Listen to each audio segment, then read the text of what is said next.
안녕하세요. 마마린입니다.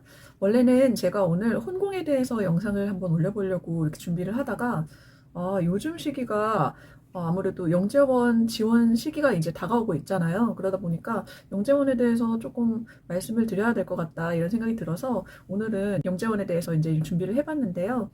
어, 이맘때만 되면 이제 학교에서 이알림이로 이제 영재원 지원하는 그 공고가 오잖아요. 그랬을 때 학부모님이 이렇게 받아보시고서는 우리 아이를 좀 영재원에 도전을 시켜봐야 되나 이런 생각을 하시잖아요. 아이들과는 상관없이 아이들 의지와는 상관없이 부모님들께서 이제 한번 도전을 해볼까 이런 생각을 하시는데 실제로 아이가 초등학교 저학년이었을 때는 이 영재원을 어떻게 지원을 하는지도 몰랐었고 그리고 또 막상 초등학교 3학년 돼서 영재원 그 교육청 영재원을 지원을 하고 4학년, 5학년 이렇게 다니다 보니까 조금씩 이제 뭐 시험도 바뀌는 걸 느끼고 그리고 현재 이제 5학년에서 6학년으로 넘어갈 때도 이게 영재원 지원이 조금 달라지더라고요. 그래서 이런 부분을 좀 말씀드리면 좋겠다 해가지고 이제 영상을 켰습니다. 그래서 오늘은 초등학교 저학년 학부모님들 영재원은 어떻게 지원하는지, 지원 시기는 언제인지, 그리고 어떤 식으로, 어떤 기준으로 평가가 되는지 이런 것도 말씀을 드릴 거고요. 그리고 현재 초등학교 5학년에서 6학년으로 넘어가려고 하는 학생들, 학부모님들께도 초등학교 그 교육청 영재원 수학, 과학 이거는 영재원 지원이 또 어떻게 이루어지는지 또 말씀을 드려보려고 합니다.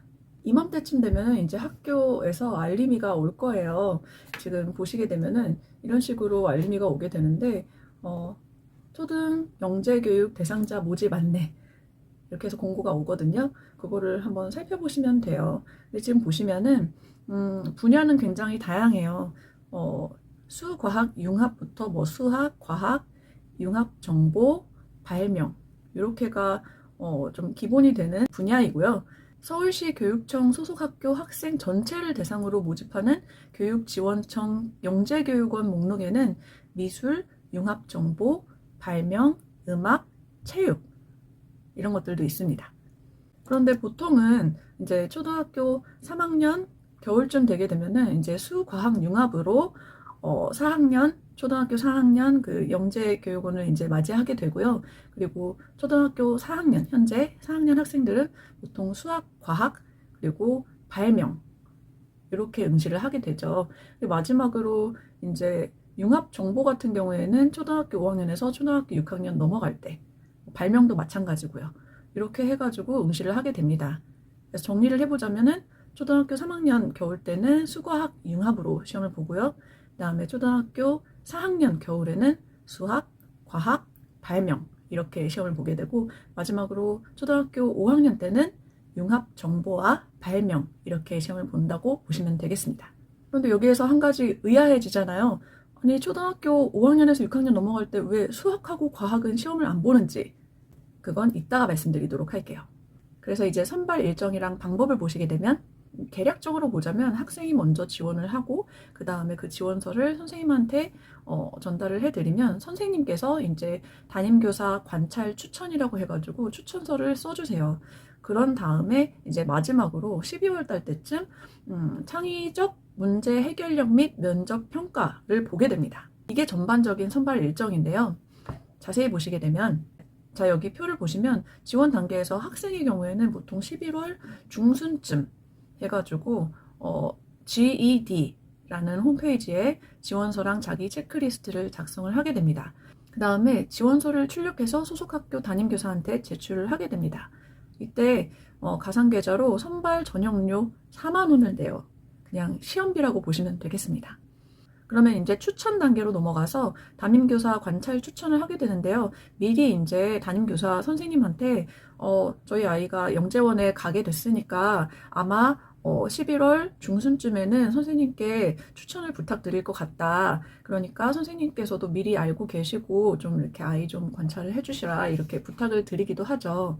그러면 이제 담임 선생님께서도 마음의 준비를 하고 계시다가 실제로 11월 중순 아이가 영재원에 지원을 하게 됐을 때 아이를 좀 관찰을 해두셨다가 학생 지원 자료도 좀 확인을 하고 그러셨다가 창의적 인성검사 체크리스트를 작성해 주셔서 제출을 하게 됩니다.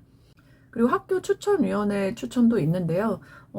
솔직히 말씀드리면은 이게 저희가 할 일은 뭐냐면은 학생 지원 때 지원서를 출력해서 담임 선생님한테만 내게 되면은 담임 선생님이 좀 알아서 해주시는 부분이에요. 그래서 담임교사 관찰 추천도 있고 학교 추천위원회 추천도 있는데 그냥 지원서 내셔서 담임 선생님께 제출만 하시면 된다. 이 정도 알고 계시면 될 것 같아요.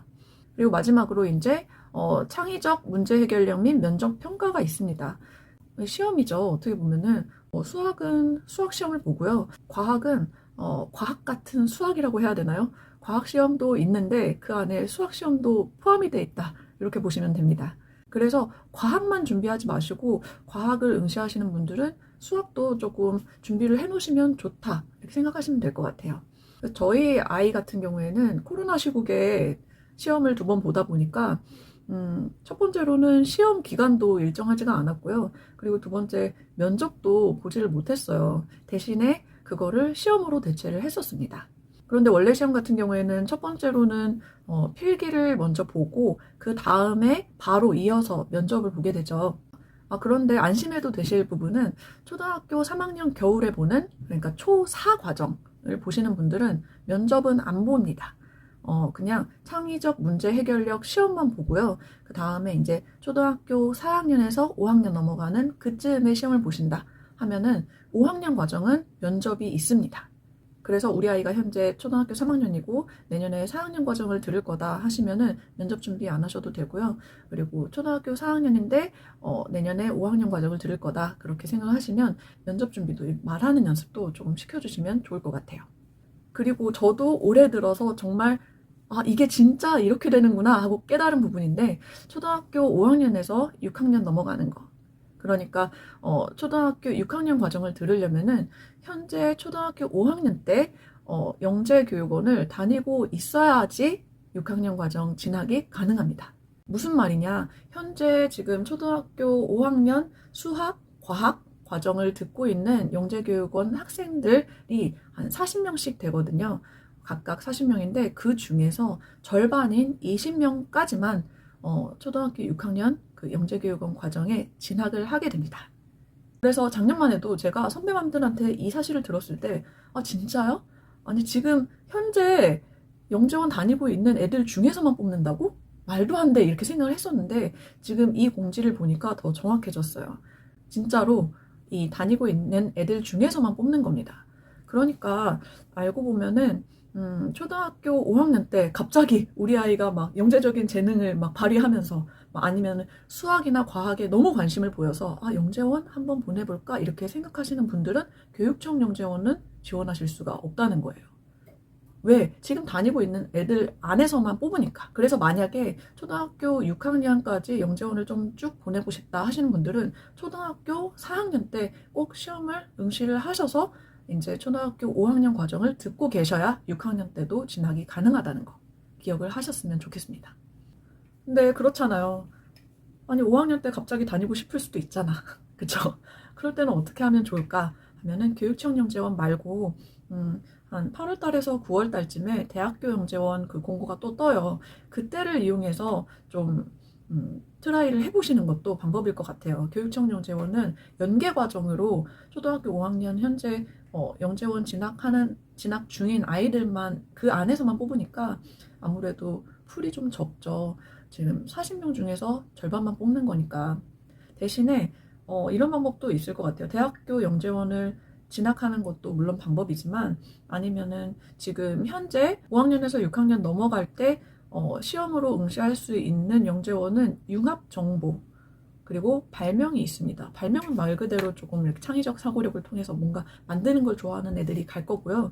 융합정보 같은 경우에는 SW, 소프트웨어나 코딩 같은 거 좋아하는 애들은 아무래도 그런 애들도 수학이랑 과학 쪽에 관심이 많을 테니까 그쪽으로 지원을 해보시는 것도 방법일 것 같아요. 그럼 이쯤 되면 또 궁금한 게 생기잖아요. 초등학교 5학년에서 6학년 넘어갈 때 연계 과정만 뽑는다는데 수학, 과학이요. 그러면 도대체 어떤 기준으로 학생들을 절반은 떨어뜨리고 절반은 살아남게 할 것인가? 이런 것도 궁금하잖아요.